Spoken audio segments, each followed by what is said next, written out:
Hi, I'm Anna. I'm the Assistant Director for HopeMovement. I live in Geelong, Australia, and I'm going to talk a little bit about my story and what I'm passionate about seeing happen in HopeMovement. So I grew up in a loving home, in a loving Christian home, had an amazing family, went to a great school, very, very stable childhood. So I was out of the blue when I was 12 that I developed a pretty serious anxiety disorder.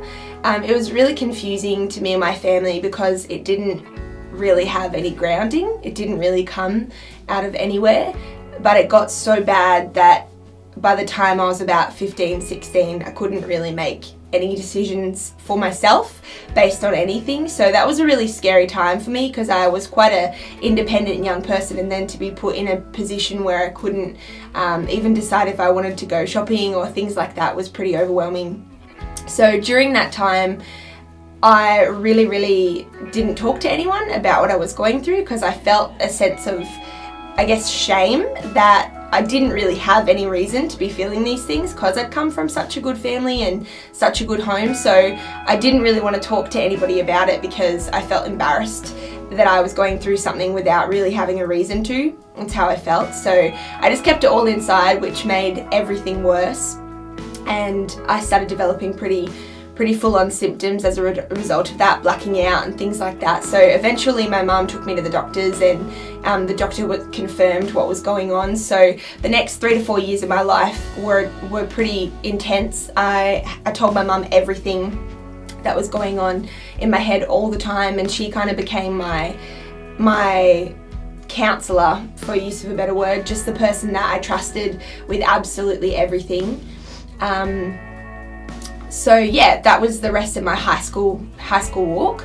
And as soon as I finished high school, I started doing my studies, and my first year into my studies out of high school, my mum got diagnosed with cancer. So that absolutely rocked my world. I guess to come from a place where you'd put everything on one person and she'd become my total support, my total confidence, that when she got sick, it was like I had no grounds to stand on anymore. I just didn't know what I was going to do. So it was a very quick year.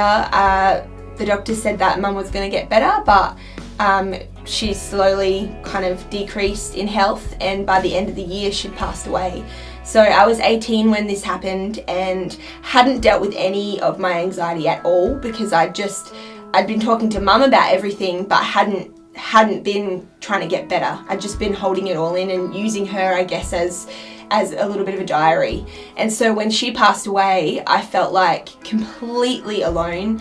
I felt like I was never going to get better now because the one person that knew everything about me and the one person I trusted was now gone. So I just had no idea on how I was going to recover from all of that. And suddenly I was faced with all the other things that I'd been pushing away because Mum was gone. So I was back to where I was when I was 12, but without any support. So that was a really scary time for me. And up until then, I'd had pretty strong faith. I'd grown up as a Christian, but I'd really found out that God was for me when I was about 14, 15. So up until then, I'd had really strong faith, but after Mum passed away, I felt completely isolated. It made me question everything about myself. Everything that I had believed was in question. And it wasn't probably until I actually started going to counselling for about 2 years and actually talking about what was going on and starting to trust people outside of my family and starting to trust people around me that I started to experience healing. So from that point on, it was a pretty rough journey, and I'm not going to lie, there were times where I wanted to give up and there were times where I felt like it was worthless or not useful. But it's been 3 years since my mum passed away, and it's been 1 year since I've been out of counselling, and today I can honestly say that I am a better person and that I have strong friendships that I know I can trust, and I believe I've overcome my anxiety, but it wasn't without work, and it wasn't without letting people in.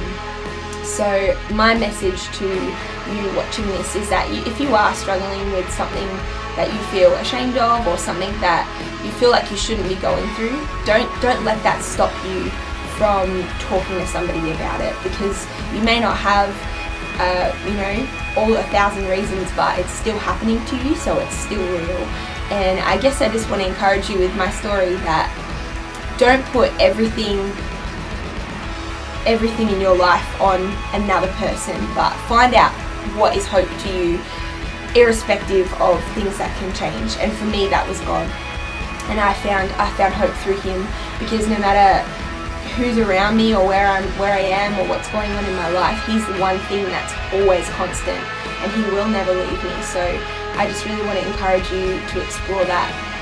So that's my message to you, that hope is here, that tomorrow can be better, and you're not alone.